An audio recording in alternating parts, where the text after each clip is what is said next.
episodes, man. I be all over the place.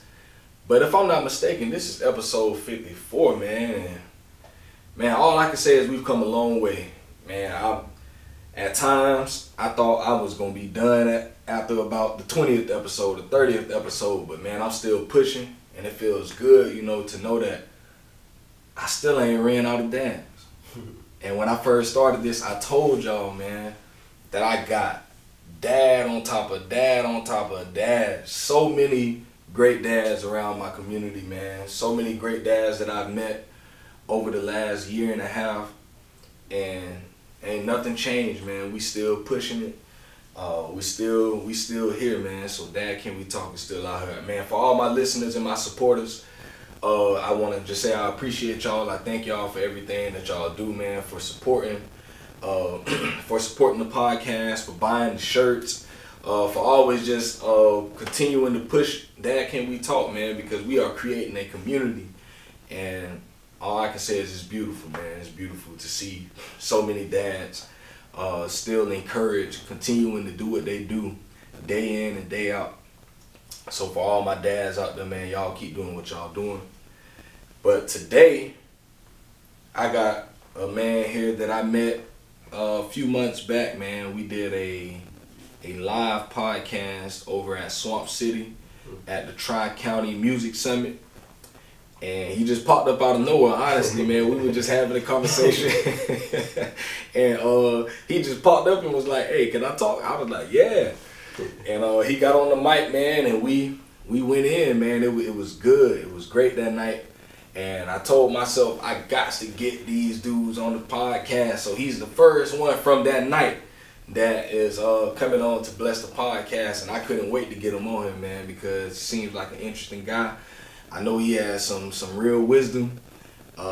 He has a few children, so I know it's some stuff that I can learn from this man. And y'all know I always say the same stuff, man. This podcast for me is something that blesses me. I put it out there for y'all, but more than anything, this podcast is for me to learn. I'm all about learning from guys that know more than me, that have different experiences from me. And I believe that this guy has some experiences that will teach me some things. I'm looking forward to learning some things, and hopefully, man, he'll say some stuff today that will help other dads out there, man, other parents out there. So, without further ado, man, I want to welcome to the show my man, Oshay Doe. What's good? Thank you very much. It's funny how blessings happen. I was actually, at the Tri-County Summit and actually supporting my son. Yeah. He was performing that night, and he had just finished performing. I had just walked out of the performance, and I seen these gentlemen talking. And I was like, what's going on? And I noticed they were talking about, being fathers and the struggles of being supportive and really doing the right things by your family. And I was like, wow. I was like, I got to be part of this conversation. And I was like, this guy's out there just like me. Sometimes when you're sitting there taking care of your family, you think you're the only one. And it was just a blessing to bump into gentlemen who were going through the same things I was going through, feeling the same way I felt, and I'm glad I stopped and paused and partake in the conversation, because we're out there, and I know we look at social media, and a lot of people put men down and baby fathers down, and they call us all kinds of names. But there's actually good men out there. Straight up. And we got a lot of them. And this gentleman here that Can We Talk, he's finding us. Yeah. And the biggest thing is not only he's finding us, he's he's bringing us together, and sometimes when you find that purpose, when you find your purpose, life changes. Yeah. Blessings start happening because then you figure out what you really put on this earth to do, and it's a good feeling, Straight up. So definitely thank you for having me on the show. I really appreciate it, and here to talk a little bit about some of the things us fathers go through.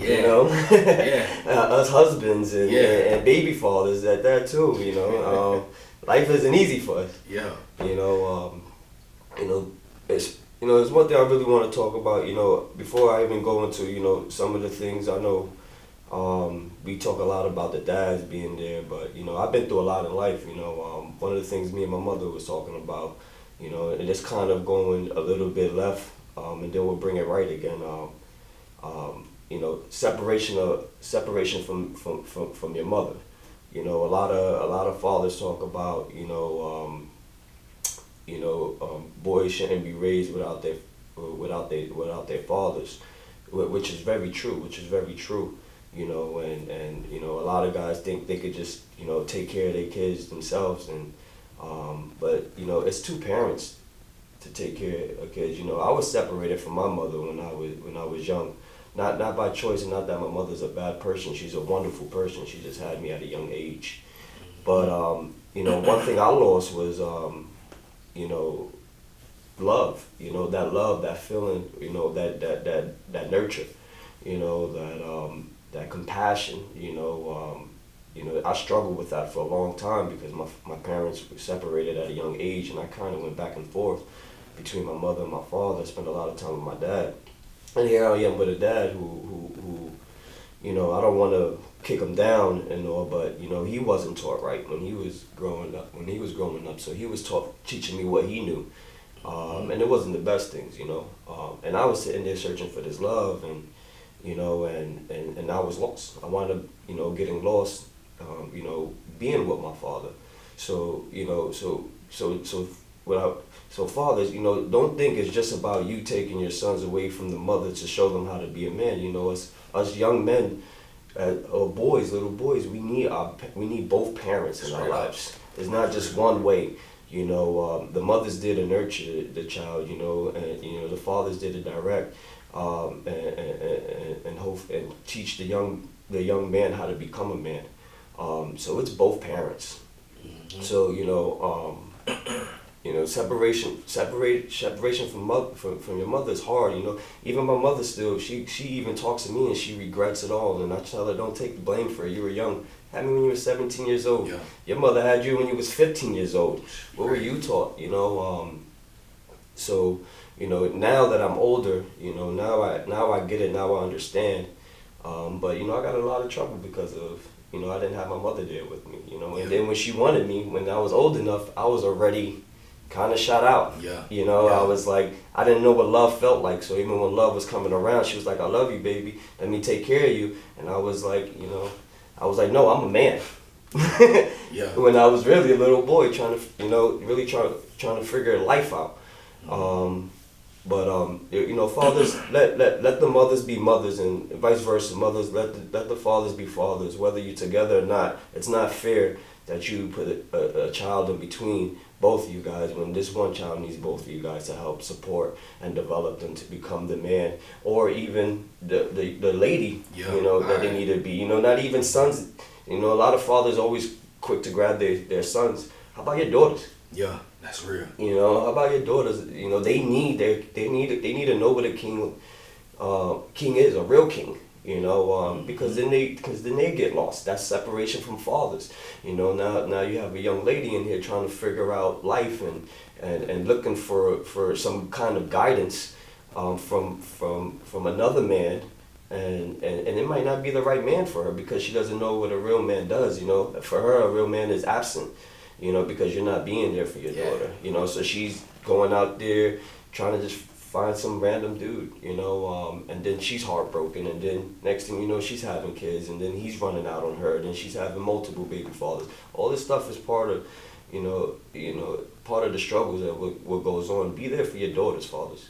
You have to be there for your daughters. Y'all all out here talking about thoughts, and and people shaking their butts and all this stuff. Don't talk to me about thoughts. Raise your daughters. Straight up. That's real. So your daughter won't be the one that other men will be talking about in the near future. That's real. It's so good that you talk about that because it's kind of like you already knew. Because my first question usually is always, I want people to talk about their relationship with their dad and how that relationship influenced them into being, who they are today. And you went right into that, man. And that's perfect, and that's so true, man. and that's one thing that I always try to make sure that I mention with this podcast. I don't want women to think that we think that they're nothing. You know, I never want to make it like, oh well, you know, a child only needs the dad. Like, no. And I had to tell one guy that before. He was like, yeah, we're gonna go in on these moms, and I'm like, nah, that ain't really what it's about. You know, I don't want people to think that I think that women don't mean. Man, women are so important to the development of children just as much as a man is. Like, we have to work together to take care of these children because they have something that we don't have, and we have something that they don't have, and that's the way that God created. Absolutely. You know, he created us with those voids within us so that we could work together. It was always meant to be like that. And I think when you talked about that separation, you know, when a child is separated from mom or separated from dad, man, that child is missing something. And at the end of the day, they're going to be the ones that miss out. Yeah. You know, they're going to be the ones that lose. You know, so I always want to encourage men or women, you know, work together for these children. If for anything else, put your differences aside. Work together for that child because they need both of us, man. And so it's sad, you know, that so many children are suffering because of that. You know, that they don't have mom or they don't have dad, and it's sad, man. You know. Yeah. You know, and they literally they need us. But I seen a post that you put up on Facebook. It was really interesting, and you were talking about all of the people that helped you along the way, you know, as you were growing up. And I just want you to talk about those people that helped you become who you are today. Yeah, I'm in a point in my life where I feel like, I'm successful. You know, I'm married. I got 4 kids. All my kids are raised in my house. All of them carry my last name. But a lot of us forget that, you know, when you make it to a certain level that you feel successful, a lot of people talk about, I did this by myself. You know, I did it. No one helped me. You know, there's some truth to that, but there's also a lot of false into that as well. So I really wanted to make sure everyone understood out there in the world that I didn't do this by myself. You know, there was people in my life who helped me get to where I am today. Because if it wasn't for them, I probably wouldn't even be here right now. You know, I would have probably been dead or locked up, etc. You know, I was adolescent growing up in Brooklyn, New York. You know, when I thought I was a man, and I was a little boy running around with the wrong crowd in Bedford-Stuyvesant. You know, my aunt Millie, she took me in. Not only did she took me in, she took like 5 or 6 of us, all boys, all family, and we were all like a year apart from each other. You know, running the street, she was the one who gave us beds. You know, she bought cots for us, and we slept in the same room together. You know, she made sure when she got her food stamps, she put food in the fridge, and we ate dinner every single night. Yeah. You know, she was there when everyone else didn't want us. When everyone else was turning their back on us because they couldn't handle the boys. You know, we filled with testosterone. You know, our chest was popping out. We were into girls. We wanted to smoke weed and drink and party and stuff like that. You know, moms don't want to deal with that kind of, you know, stuff. So, you know, Millie was really there for us, you know, through the worst time of our adolescent stage of the majority of the boys in the family. You know, and that wasn't easy for her because she was 21 years old, and there was separation from the mother. You know, like my aunt, you know, and my uncles, where I was born in the middle of my aunts and uncles. I got aunts younger than me and an uncle younger than me from my grandmother, not from my grandfather. Yeah. You know, so when my mother was having babies, my grandmother was still having babies. Dang. You know, so. You know, my grandmother put her oldest kids, in their own apartment, and they grew up without their mother. She was in their life, but that separation piece was still there. You know, so and then it just trickled down, you know, to the rest of us, the younger youth. And you know, Millie was really trying to be the mother figure to all of us, but she didn't know, you know. And and there was a lot of wrong going on in the house, but there was a lot of love as well. So I just want to say thank you for her, for having all of us boys in that house. That wasn't easy. A lot of fun. We had a lot of fun. Yeah. Don't get me wrong. Don't get me wrong. A lot of fun, but there was a lot of things that she needed help with, and that wasn't easy for her. We're trying to deal with 5, 6, 7 boys in one 3-bedroom apartment in Brooklyn, New York. And then I moved on, I wound up, I turned around 17, 18 years old, after getting in trouble a couple times and breaking my mother's heart, because, she wanted to fix me. She knew I was lost. I was a lost soul, but I didn't want her love anymore because I was just at the point where it's just like, I don't even know what that feels like. So, I went out looking for it. So I grabbed my bag. I left at 17 years old. I moved with my Aunt Esther in Jersey. So we was going back from Philly to Jersey. And my aunt opened up her doors for me and was like, all right, here's my nephew. I can see he's going through some stuff. He just needs guidance. Let me help him out. The situations weren't perfect there either. It's not like, I went to school and stuff like that. We were still, I got a street family. I'm not going to lie. Yeah. You know what I mean? So, we were still doing some wrongs, but my aunt opened up her doors for me. And then I had a son. I became a father, and she was like, yo, you don't live in Philly. You don't need to be out there. You don't have family out there. And I'm like, I got my son. I just became a dad. And I'm like, I got to take care of this boy. I got to get him out of here. This was in North Philly, Badlands. Yeah. I'm like, my son was born on the dope block. Yeah. And I'm just like, I can't keep him out here. I don't want to be with his mother. She wasn't someone I can see my future with, but I was like, I can't leave this boy out here. So I opened up the doors. I moved with my aunt. I was sitting in a matchbox bedroom in her basement, man. And I had my son. My son's calling me mommy because again, trickle effect. I took my son from his mother. Again, separation from the mother. And she gave him to me, So I was raising. I was a single father trying to raise my son at 19 years old.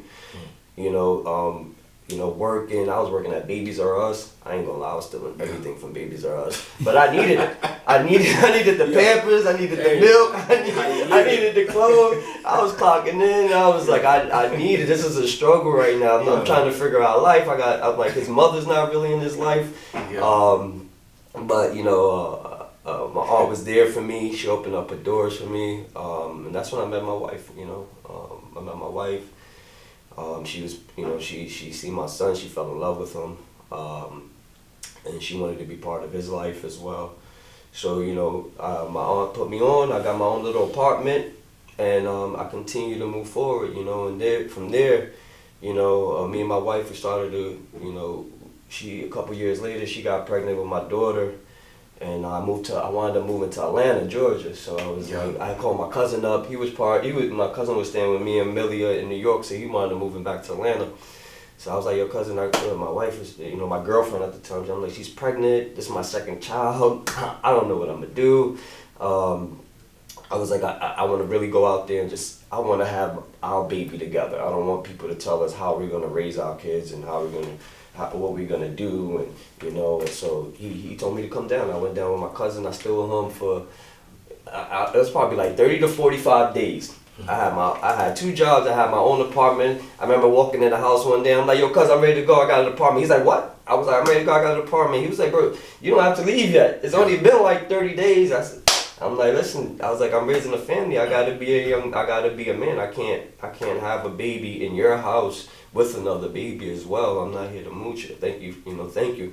He gave me a big hug and he was like, I've never seen anyone do something like this. You just come in here and really take advantage in a positive way and to move forward. And I was like, listen, I want to do the right thing. I don't want my kids to struggle the way I struggle. So he opened up the doors for me. My wife wound up moving back to Jersey. Because she didn't have family down there, so I'm like, now I'm stuck with an apartment. None of my kids are gone now. I'm like, oh man, my wife moved back, so she moved back with her dad. He opened up the doors for me, and that wasn't easy for her dad. Her parents didn't like me at first. Yeah. Nobody likes it for the most part. It's tough to get along with parents, especially. I can see why they didn't like me at first. Who would want their daughter with a single parent, already have kids from the streets, not much of an education, so I can see why they didn't like me. But you know what? He still opened up the doors for me, allowed me to, you know, live in his house for a month or two until I got my own apartment. I wound up getting my own apartment again. You know, and you know, he was there a lot, man. When our cars were breaking down, he was the one to fix them. Anything his daughter needed, my wife, he was there to help us, man. And that wasn't easy trying to, you know, I was making $11 an hour. Yeah. I was making $11 an hour trying to feed 2 kids, you know. I was working 2 jobs sometimes, 3 jobs sometimes, you know, doing whatever I had to do, 80 hours, 90 hours a week to take care of this family, you know. So any little bit of help was supportive, you know. I felt like, you know, and that goes with people saying, you know, I did this by myself. Yeah, I put in that work, you know. Yeah, I grinded. I bought the stuff that I had, you know, but people were looking out, yeah. You know. And then even when I got that apartment, I lost my job. I got fired from my job, and you know, I called my mother, and you know, my mother, she called my grandmother. My grandmother, she was like, "What do you need?" I was like, "I just need this first month of rent paid."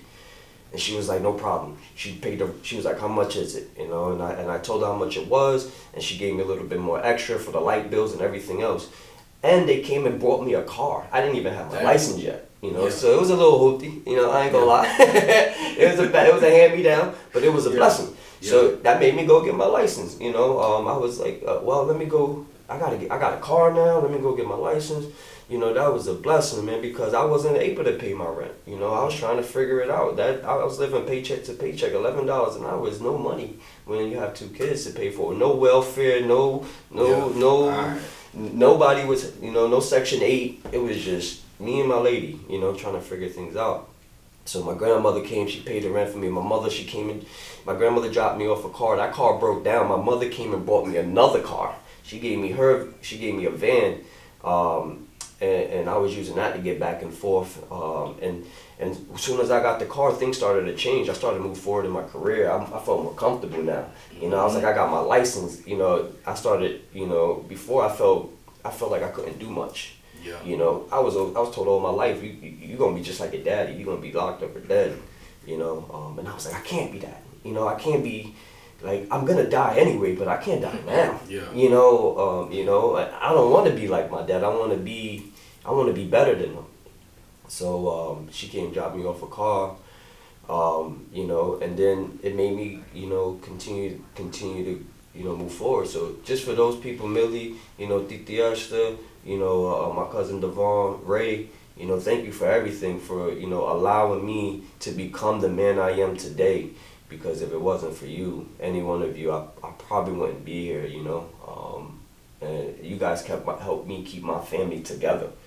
Because you took me in with a family, you took me in with a lady, with kids, etc. You know, and you know, I just wanted to say thank you. You know, those things those are blessings. You know, I learned the difference between family and company, and that's what I put on the post there too. Yeah. You know, a lot of people, we're related, but you guys are just here for company. You know, you guys want to, you know, just get, you know, hang out and drink and smoke, and then that's it. I'm like, you know, but there's people in our lives who want us to move forward, who want us to have the things that we really want in life, and you got to recognize who those people are, and really, you know, take in the support, you know. That's real. And thank them for the support as well, because you know, I didn't do it by myself. You know, my lady helped me out a lot.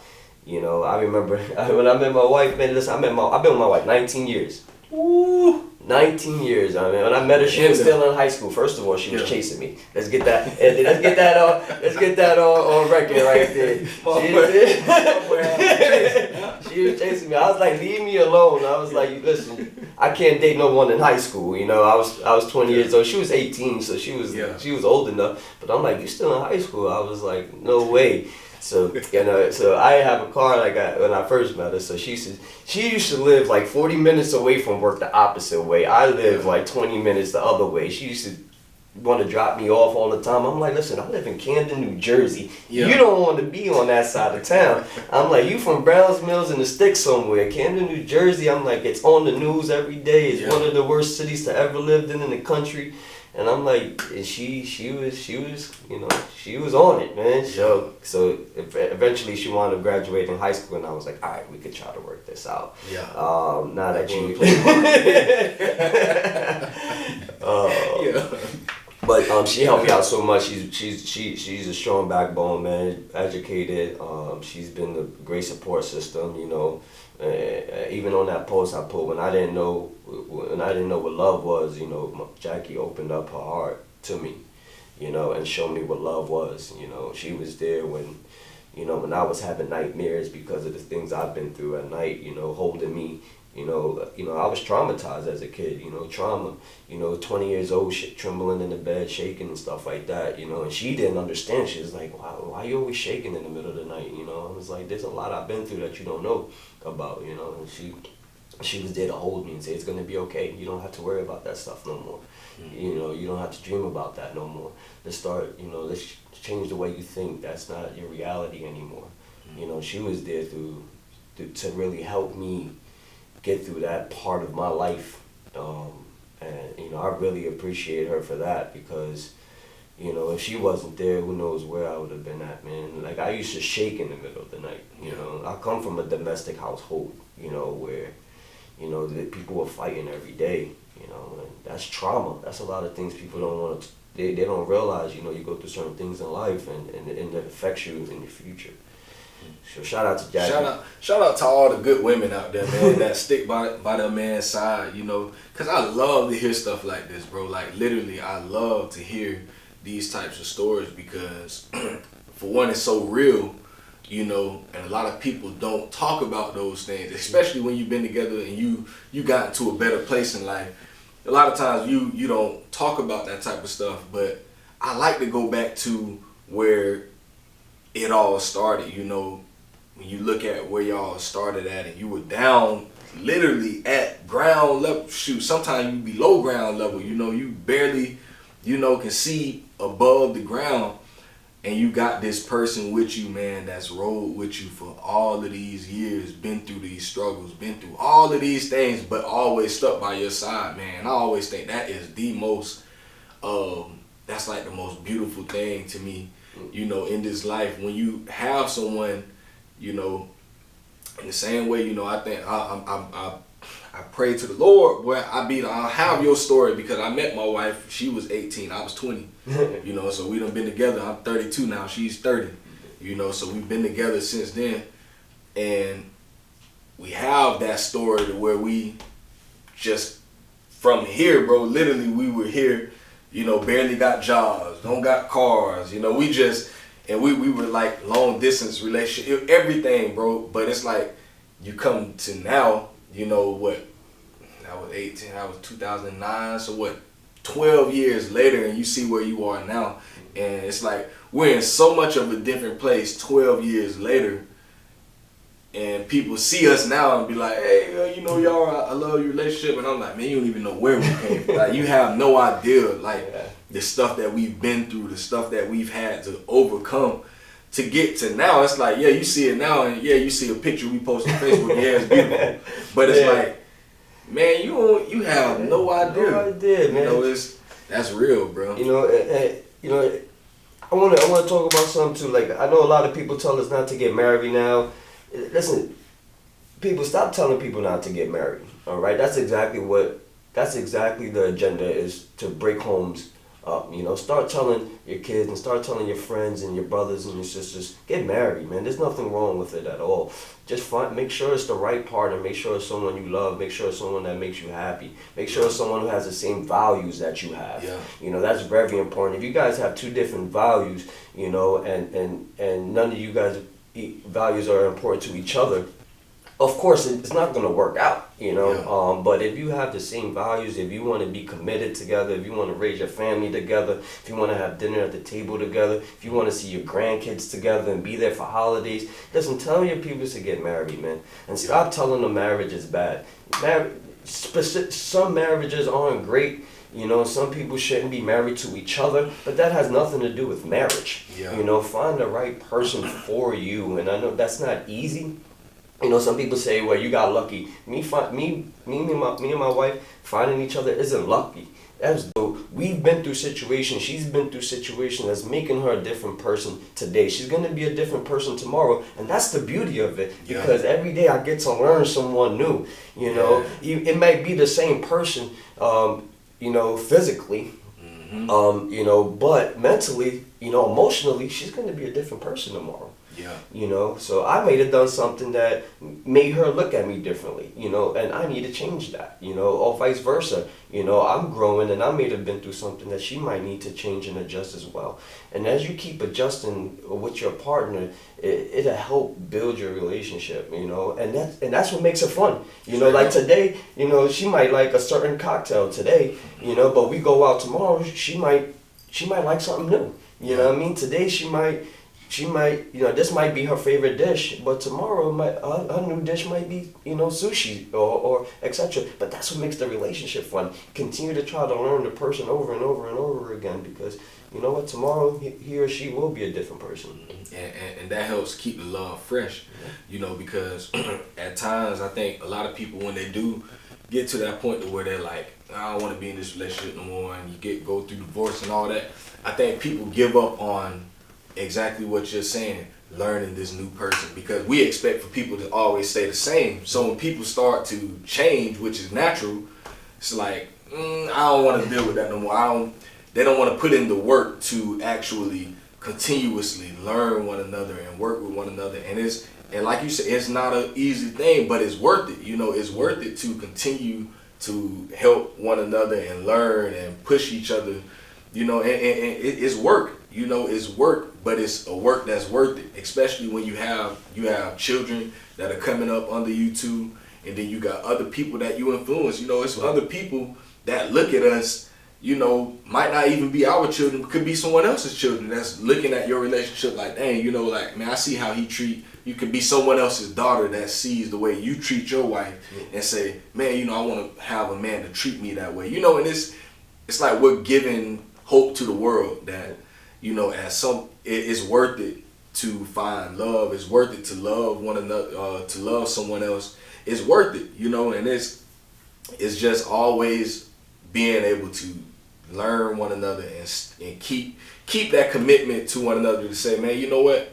we're gonna make this thing work. Yeah. We might have disagreed about this, but how can we take this disagreement and make this thing work? How can we compromise with one another and say, you know, how do you feel about it? And I'll tell you how I feel about it. And now, boom, how can we make this thing work together? Absolutely. And that's all marriage is, bro. It sounds so simple, but it's not that simple. But sometimes it can be that simple. Just saying, you know, well, how can I help? How can I make the situation work? Absolutely. And then you tell the person and you say, well, let me do that. Absolutely, man. Gotta put that pride down. You definitely gotta put the pride down, man. And sometimes, you know, sometimes it's not all about you. You know, sometimes we forget that and we get selfish. Still learning that. You know, both sides. Sometimes, you know, my wife she makes it all about her. Sometimes I make things all about me too. You know, that goes a certain. It goes a certain way to a point, but sometimes you got to make it about the other person. You know, you got to be optimistic. You know, you have to think about if I do this, how would that make this person? How would that make my partner feel? You know, so you know, and sometimes you got to question yourself. You know, did I make that person feel good by doing this right here? You know, am I doing the right things? And a lot of people don't want to put in that hard work to stay married. Staying married, man, is not easy, but it's a beautiful thing. And I'm going to say it again. Stop telling your people not to get married. Stop telling your people not to get married. It is a beautiful thing. Kids love it. You know, it's amazing to see my kids are growing up to know that they have two loving parents in their household. You know, I'm not the absent dad. I'm there. My wife is not an absent mom. She is there. You know, and, you know, shout out to her. Shout out to the married couples as well. Yes, sir. Let's go into this. So what's the ages of your children? I have a 20-year-old son. He'll be 21 in September. I got a 16-year-old daughter. She'll be 17 in January. I got a 7-year-old son. He'll be 8 in September, and a 5-year-old will be 6 in October. Ooh. So I got 3 boys and a girl. Ooh. 3 boys and a girl. Ooh. Well, you deep in the game. Yeah, you know. Yeah. Listen, I don't play video games. I play with my wife. I just. Deep in the game. Wait, okay. Yeah. So dang, so you been. Dang, so where your youngest is like my oldest. So yeah, you in there, bro. Okay, so man, what was it like? What was the difference between raising a teenage boy and a teenage girl? I know you're in the middle of the teenage girl stage right now, but like, what's the difference between that? The difference, I think, a lot is the emotional part of, you know, you can't talk to your daughter the same way you talk to your son. You know, they're totally different. You know, and please understand this, you know, because a lot of people get things confused for me as a dad, because I'm a young dad, especially with my oldest kids. I'm a fun dad. I'm not the cool dad. Yeah. It's 2 different things. I'm not the dad smoking and drinking with my kids. You know, I don't allow it. I don't play it, etc. Like, even with my son, you know, he was going through the teenage stage and he wanted girlfriends. I used to tell him, you know, don't be out here trying to sleep with all these little young girls out there. I was like, you need to learn how to treat the ladies right. You know, I watch fathers high five their sons and be like, hey, what do you think about this girl? What do you think about that girl? That's not right. You know, that's someone's daughter. Straight up. You know, and I used to tell my son all the time, I said, you never know who that daddy is. And you mess with the wrong girl, and I'm at work, and some daddy come knocking on his door, and what you gonna do about it, right? Mm-hmm. So you gotta make sure you understand that your actions could lead into repercussions at this household, you know. So make sure that you're treating these young ladies right, and don't be trying to sit here and dog them. So I'm not the cool dad. Yeah. I talk to my son just the way I would talk to any young man trying to talk to speak with my daughter. It's a respect thing on both sides, you know. But I think the hardest thing right now is that now my daughter wants to date. Oh man! So now my wife is talking to me about, we need to talk about it because it needs to be rules and regulations, and I'm like, well, the rule is I'm her boyfriend. Where she want to go out to eat? She want to go to a movie? I'll take her to a movie. So going to the prom. Yeah. That's the difference. So I wasn't trying. The difference is I wasn't trying to be my son's girlfriend, but I'm over here like, I'm your boyfriend, baby girl. What do you want? You need something nice? You want flowers? I'll buy you some flowers. But you know, you know, a lot of fathers don't realize this. A lot of men don't. It's life. We were meant to find a partner. You know, so I'm accepting that. You know, a good thing I have a good girl. She grew up in a good household. You know, she has values, etc. And she knows how a man should treat a lady. So, you know, she just went through something the other day where, you know, someone liked her, and then, you know, he gave her she didn't call him back in 20 minutes, and, you know, I guess he said some stuff, and she went off on him on the phone. It was like, no one talks to me like that. You know, and good for her. Good for her for standing up for herself and says, you know what, you know, I value myself, and you're not gonna speak to me like you think you're gonna speak to me. You know, and she, you know, she told him lose her number. You know, so that's good, and that's what that's being in the house. You know, speaking respectfully to my wife, that my daughter knows that a real man doesn't talk to a lady that way. Mm-hmm. You know, so listen. And the other thing about raising is I tell my wife all the time, I said, the reason why I'm going to do life in prison is because of my daughter. I'm like, she's going to be the one. This one I thought it was all over. It's going to be because of her. You know, she's a good girl. She you know, she works. She cheerleads. She brings in good grades. She's a very pretty young lady. You know, she gets a lot of attention. She doesn't really want the attention. You know, she's not twerking all live on the gram and all that other stuff. You know, she's you know, she's a little bougie. She is a little bougie, you know, but it's a good thing. It's a good thing, you know. So you know, my son, you know, I'm like I said, you know, I'm not the cool dad. Hey father, stop drinking and smoking with your teenage kids. It's not cool, bro. Yeah, it's not cool, man. Like that. Yeah, that part, man. That is not the way. First of all, it's poison. I tell my kids all the time, don't pump your body full of poison. You know, as an adult, if you choose to have a cocktail and if you choose to smoke, that's on you. Don't force that stuff on your kids. I hate when I see that stuff on, when I see family members or other people sitting there buying their 18-year-old a bottle of liquor because it's their birthday. And they like, well, in Mexico they can drink. I don't give a shit what's going on in Mexico. Like, this is like you know, teach your kids that they don't need that kind of stuff in their bodies. You know, it's poison, and what you put in your body is what you're gonna dish out. So, you know, and what you're gonna do when your child winds up an alcoholic or a junkie and stuff like that. That stuff isn't cool, man. Like, you know, I'm very big off of that. You know, you know, you can ask my son and everything. He'll be like, nah, my pops did not play that stuff, man. So. Once he turned 21, he could do what he chooses to.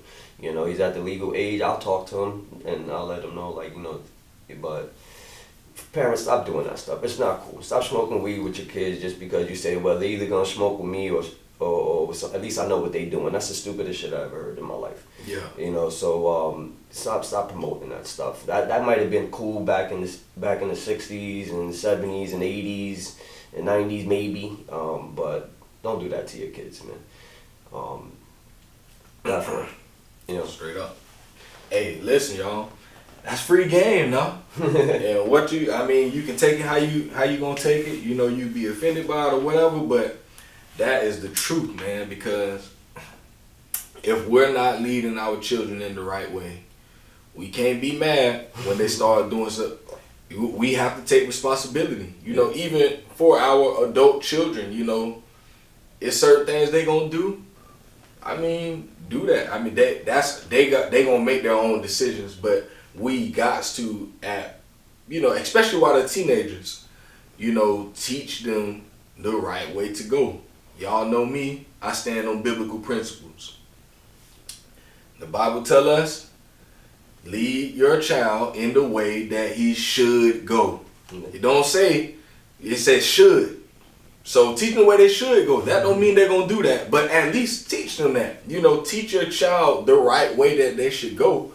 And, you know, then you know you did your job. You know, and I believe that when you teach your child the way that they should go, a lot of times they're going to still go on that other path, but they know what they should do. And eventually they come back to that, you know, and it's in the back of their mind, you know, and that's just human nature. You know, you go out and you do certain things and they're going to be curious about certain things, but teach your kids the right stuff, man. You know, put that right stuff within them so that once they get older, you know, they know what's right. It's just bad when they get older and they don't even know which way to go. Yeah. And then they're lost, man. So my man speaking some real stuff there, man. So I pray y'all take heed to that. Yeah, I even tell people when it comes to like certain music, you know, if you like, we was gonna go right there too. Yeah, like this music, man. Like I love music. Even my son does music. You know, everything woke. You know, it's a lifestyle. We do music as well.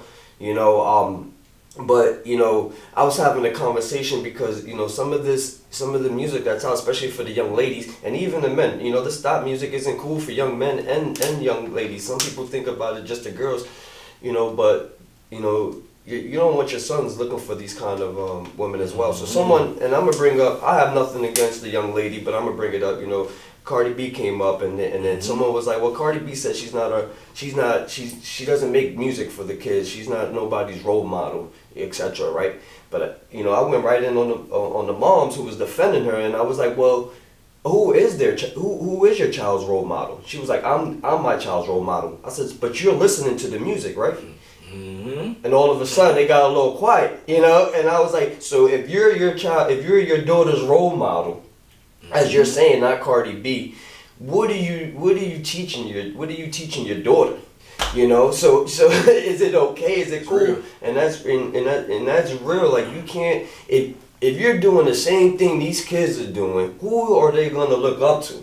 If you're listening to the same music they listening to, who are they gonna look up to? And you talking about you're your children's role model? Listen, don't allow your kids to listen to certain music. Again, what you dish in is what you dish out. Whether it's food, if you eat unhealthy, you're not gonna have the energy. You know, you're not gonna be able to work out. You're not gonna be able to make it through a long shift at work. If you're pumping your body with alcohol and bad stuff, your stomach hurt, your head hurt. It's bad stuff for you. that's mentally too. You know, there's certain music you listen to. Like sometimes in the working field, people listen to certain music, and it goes hardcore, and people talking about guns and violence, etc. And then you go to hold somebody accountable, and they start dishing it out. What you say to me, you being rude, you being disrespectful to me. I'm a grown man. I'm like, no one's being disrespectful to you. First of all, it's called accountability. All right, that's to turn up that garbage music, because people can't even talk to you like an adult, because you dishing out what you just put in. What you put in your body is what you're gonna dish out. Straight up. So parents, make sure that you listen to the kind of music that you're aware of, the kind of music your children listen to. Mm-hmm. I get it. Don't get me wrong. I grew up on ignorant music too. Yeah. Yeah. But it has to be some type of balance. You gotta be able to balance it. You gotta be able to, talk to them about it. You gotta make them understand this. Those are false realities. Your reality is different. These kids are getting tattoos on their faces. And to me, if you got a tattoo on your face, you got life figured out. Like, you own your house, you ready to retire, you got the car you want, you raising your kids, or you're financially set. It's the agenda, man. They continue to push the same agenda on our youth over and over and over again, and you got to be able to talk to your children about it and say that's not right. You know what I mean? Even like the pill popping and all that other stuff that's going on. These kids think it's okay. They was dancing to Molly Percocets, and you were dancing to it too, thinking it was cool, listening to them in the car bopping and stuff. And now your kids out there, on drugs. It's the new wave. It may not be coke, it may not be heroin like when we grew up in the 80s, and it might not be crack cocaine like when we grew up in the 80s and 90s. But they pumping their body with this stuff because this is what they hear. They hear that stuff in the music. Music is the biggest form of communication. Man, all right. It's the biggest form of communication. Before radios, before technology, and all that stuff, there was music. Like what? Pay attention. Pay attention to what your kids are listening to, and sometimes you gotta turn it off and tell them they can't listen to it. Straight up, man. Free game again. You either take it or you leave it.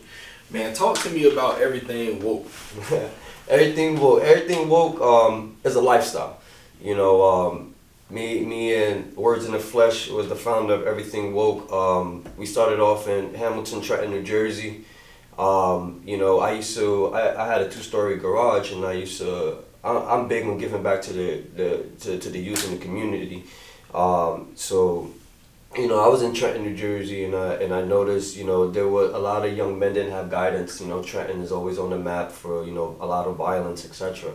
So I like to make sure, I help guide people in the right the young men and young women in the right direction so they can be successful, because I understand that, just going to the bus stop is dangerous for you, So I used to set up chess tournaments at my home. I used to have big barbecues at my home and speak to the young men and the young ladies coming from the inner cities. And it didn't matter if you were white, black, Latino, Asian. It didn't matter if you were gay, if you were straight. None of that mattered. What was important is that bringing the people together. So our values is all about unity.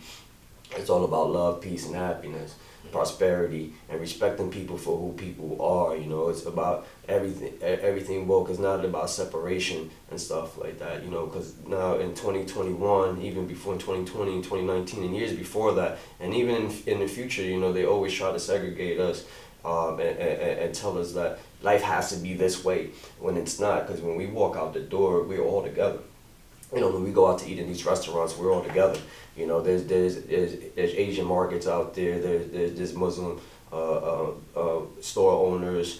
There's black store owners. There's white people in neighborhoods. We all a mixed culture, but you turn on the TV, they make us think we're not together, and you have to be segregated. Mm-hmm. So Everything Woke is about bringing people together. No matter what your background is, no matter if you're educated or not, no matter if you grew up with money or you didn't. It doesn't matter if your daddy was there or not, It doesn't matter if your mother was there or not. It doesn't matter if you was from the hood or a great neighborhood. So we we really speak about bringing people together, you know, through our music, through our commitment to the people. You know, we use photography, videography, and you know, it works. You know, we changed a lot of lives. You know, I had people come to me and call me and say, you know, Oshay, you know, you really helped change my life by helping me view things differently. You know, opening my eyes to see what life is really about. You know, and, you know, I'm the type of person that just doesn't agree with everything. You know, so when I get this inner city kids and they have a certain way of looking at things, which is not their fault. I don't agree with it all. You know, I make them feel a little uncomfortable sometimes. You know, because they're trying to get this point across that's gonna take them in the wrong direction. So I wake them up. I open up their eyes a little bit more. You know, when they complain and say, hey, my daddy wasn't there, that's why I'm like this. And I'm like, well, you're an adult now. Now you know right from wrong. You don't have to make those decisions no more. It's not about your father anymore. I'm like, my daddy was there and he treated me like shit. So which way is this gonna stir? You're gonna continue to blame people and blame society on the reason why you're not successful, or you're gonna focus on being successful. So everything woke is all about unity and bringing the people together. Like I said again, it doesn't matter your nationality, it doesn't matter your religion. It doesn't, whether you believe in God or not, you know, whether you know, a homosexual or not, whether, you know, whether you're male or female, whether you're young or old, you know, we need it. The only way we're going to continue to, you know, get through these hard times in life is together. If we stay united, and stop allowing these TVs to separate us for no reason, at all. But, you know, I know their agenda, the reason to separate us is, you know, is to conquer, you know. But the more we're together, the more we stay united, the better we are going to be in the future. Look at everything that was going on with all these riots and stuff like that. You know, they thought they was going to segregate the people. But when people were rioting, it was all type of nationalities together. You know, the cops didn't know what to do.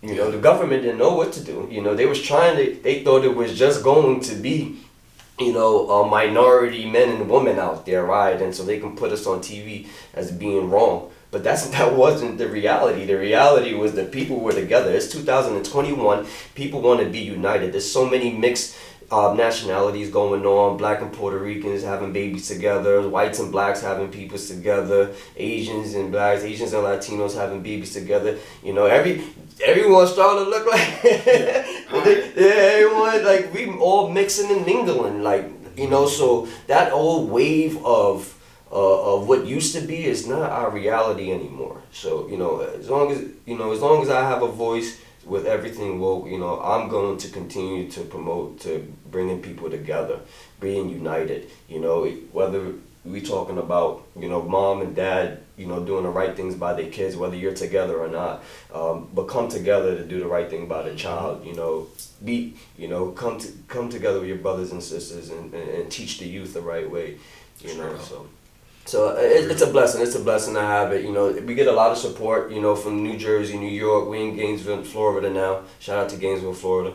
You know, Philadelphia, we get support. You know, we have support down in South Florida as well, Fort Lauderdale area, Clearwater, etc. But a lot of the base right now is out of New Jersey. Shout out to Words. You know, he's doing a lot of work out there. You know, podcasting, interviews, video shoots. And Words doesn't play, so he does his videos, and you try to pull out guns. He's like, I'm not shooting your video. Yeah. You know, he says, I can't put my name on it. He's like, I can't put my name on the violence, on the guns, and all that other stuff. So what we value, we stick to it. That's real. You know, you know, and then again, that's us teaching these guys, like, just because you want to be an artist, and you don't need the guns. Like, why are you teaching the people that's what it's about? How about you focus on your talent, on your skills? You know, how about you have your friends and stuff together? What's the guns for? So we talk to them in the middle of these videos, and like, we're not doing your video shoot with a whole bunch of guns pointing at the camera.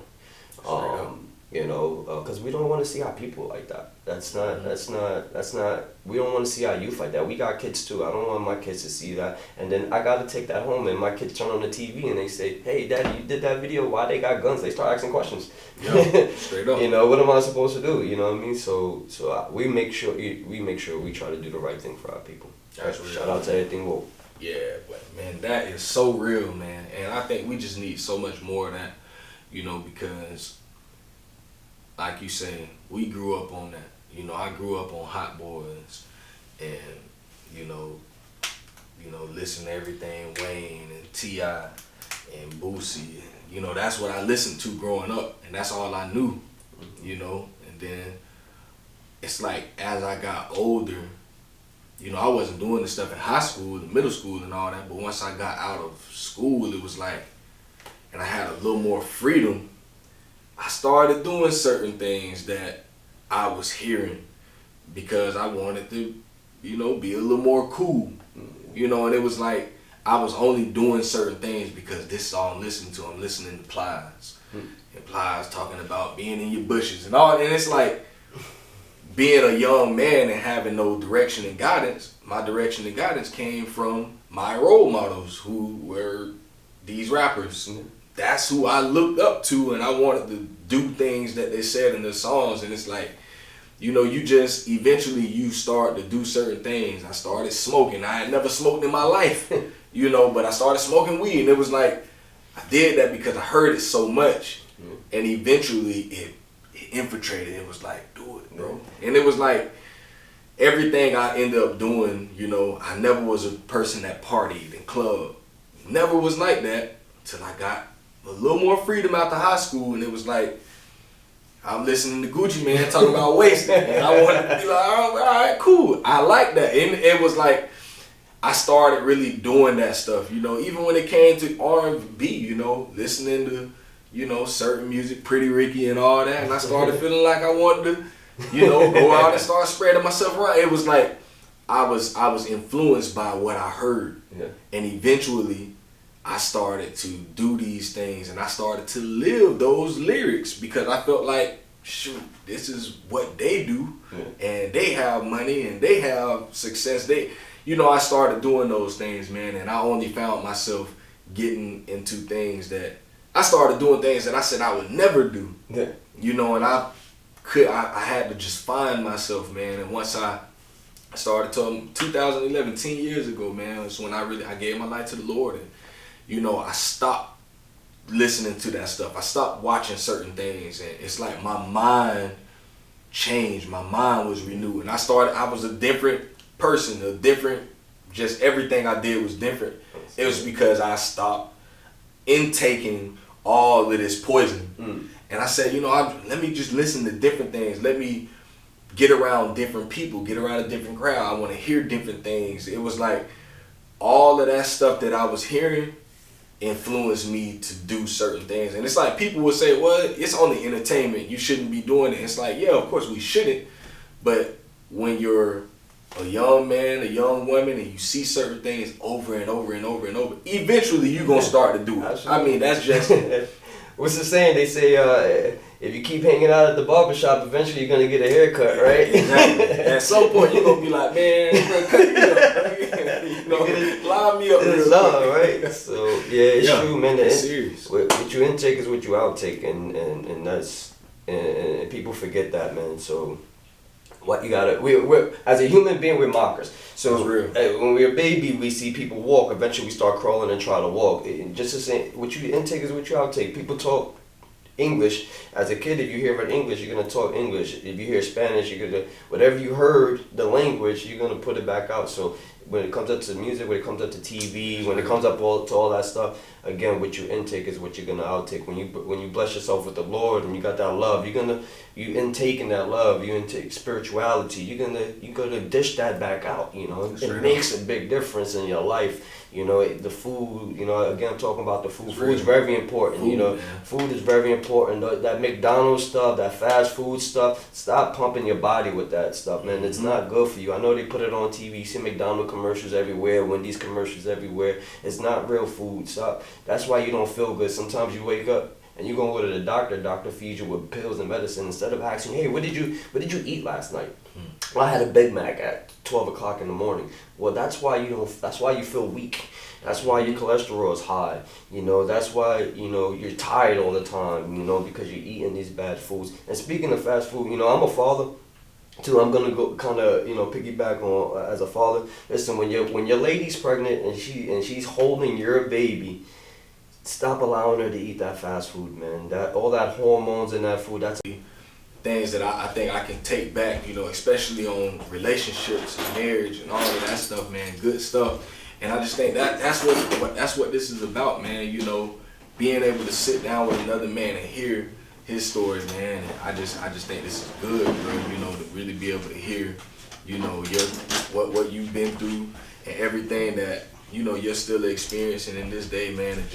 It's encouraging to see where you've come from to where you are now. You know, and it gives me, I mean, I'm younger than you, about 8 years younger than you, but it gives me that encouragement to know that, you know, even though, you know, things aren't always looking up, you know, you can continue to, you can progress, you know, if you continue to stay focused. You know, a lot of things we ain't even get to hit on, you know, today. So many other things this man can talk about, you know, we ain't even get on the finance part and all that stuff, you know, and all of that. It's just so many things. I just think we gotta really take that time to be able to learn from other people, man. There's so many things that we have going on in our lives. I want to encourage other dads out here, man. Learn from others. Take time to sit down with another man. I think we just don't do this enough, man, you know. And the podcast for me is like, I want this to be a lifestyle for me, you know. Like you say, everything is woke as a lifestyle, man. Dad, can we talk literally a lifestyle for me to know that, man, I can call another man and literally, bro, I need to talk. Like, I need something. I need to get this stuff off of me. I got something on my chest, you know. Or me being able to ask another man, do you need that, bro? Like, and we can do that off camera. You know, we ain't got to have the mics around and all that. Sometimes it's good to just be able to sit down with another person and without these cameras and all that stuff. And we really go in, you know, because sometimes, you know, we all be going through different stuff, man. And it's just good to be able to have a platform like this to be able to talk.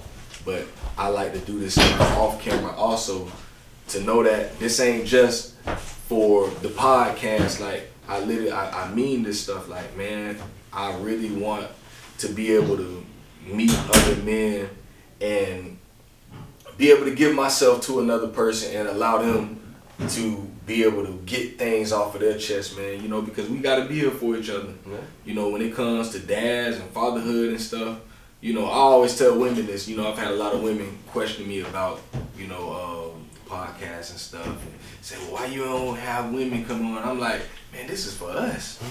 You know, like, we need this platform. You know, we don't have a lot of platforms like this. We don't have places where we can go where men are safe, have a safe space to be able to be them and talk about, you know, things that they have going on, or just talk about the love for their family without being looked at in a certain way. So, man, I just appreciate you being real, man, and really sharing your story, because I believe this is something that will help someone else, you know, keep moving forward, you know, because like you said, you started down here, bro. You started at the bottom. Mm-hmm. And to see where you are today, it encourages me. You know, this is our second time meeting, bro. Yeah. You know, so I can only imagine those that are like really, really, really close to you and have saw, you know, you where you started at.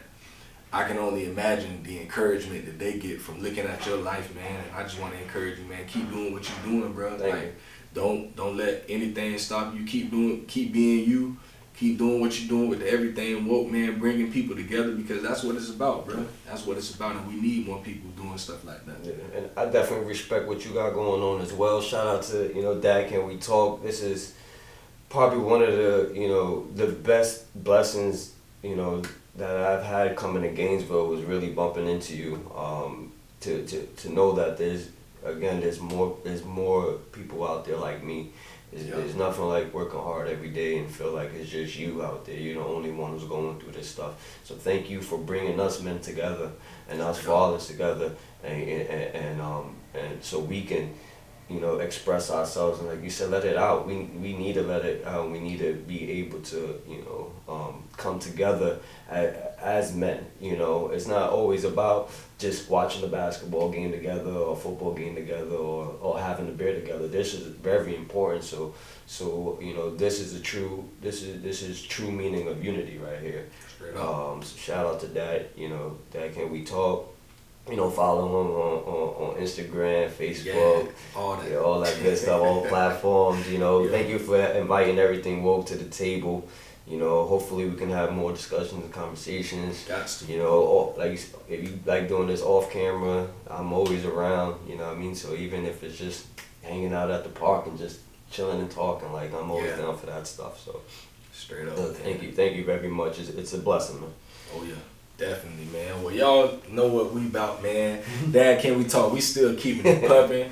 Man, we got more for y'all coming next week. I got my man, I can't think of his name, but he coming on next week. I can't think of my dog's name, but he coming next week. I got another dad next week, and then the week after that, we got the Hebrew Roundtable coming up.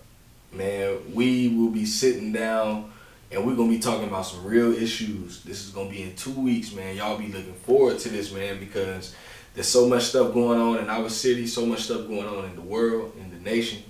Man, we are going to be talking about our nation, this nation of Israel, man. We're going to be talking about that, and we're going to be going in. We're going to be talking all fatherhood, we talking family, we talking marriage, we talking youth violence, we talking all that, man, and we're gonna shed some light on some things, man. So y'all be looking forward to that. We got it coming, and I'm gonna be with the brothers. It's gonna be all of them, and we gonna be we getting it in, man. So in 2 weeks, I think that's the 25th. That might be next weekend. That really might be next weekend. I gotta look at my calendar, but I think that's next Sunday. We're going to be getting it in. So y'all please stay tuned for that, man. And I do want to do this. If anybody hear this, and I'm going to make a post about this later this week. But if you want to be at the table, we're having a round table discussion. If you want to be at the table, let me know. I'm sending an open invitation. It's going to be, I want men. We're going to be doing men. Women, I love y'all. But there's men. I want men at the table. And I say this, and I got to make that disclaimer. Women, we ain't got nothing against you. We love y'all. But sometimes men need to sit down with men and have real men conversations.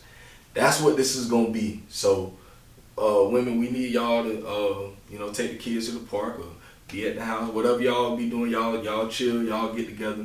But as men, we got some things to talk about, man. So, men out there, if y'all want to be a part of this round table, let me know, man. It's an open invitation. We would love to have some other men there with different beliefs and all that stuff, man. We need to sit down and talk. Like my man said, all of us need to start coming together. We need to find out what's going on, especially in Gainesville. Because there's been, man, my homeboy just buried his 12-year-old son yesterday. 12-year-old son just got buried yesterday because of senseless violence. Somebody pulled up to a party. Kids pulled up. It was I think a 13-year-old young man pulled up to a birthday party. Him and some friends, and they shot up a party. And one of my friends, his 12 or 13-year-old son got killed that night at this party. This happened a few weeks ago. We got to come together as men in this city, and we need to talk. So it's an open invitation to men. We got to sit down and talk. We got some stuff we need to talk about. So, y'all be looking for it. I will be making a post about that like either today or like tomorrow. But we finna get it in next week, man, because I don't think we got, it's too much stuff happening it's like a different shooting. And I'm talking these 15-year-old kids and stuff around here nowadays. And that ain't Gainesville. It ain't like we in New York, you know, or in Boston or Jersey. Man, it's Gainesville, Florida. I grew up here. We ain't never had problems like this. So obviously there's something going on in our city. And I don't think the men are, I think we just got to do a better job. Like, we need to come together and figure out a game plan, what we gonna do, what's going on, man. So, yeah, y'all stay tuned for that. That's gonna be next Sunday. But it's Dad, Can We Talk? That was my man, Oshay. Everything woke, and we in here, man. You know, this ain't something that just gonna be sometimes. You know, we ain't stopping with this. I got a whole lineup of dads still to come. So, yeah, we ain't done yet. So, yeah, it's Dad, Can We Talk? We out there.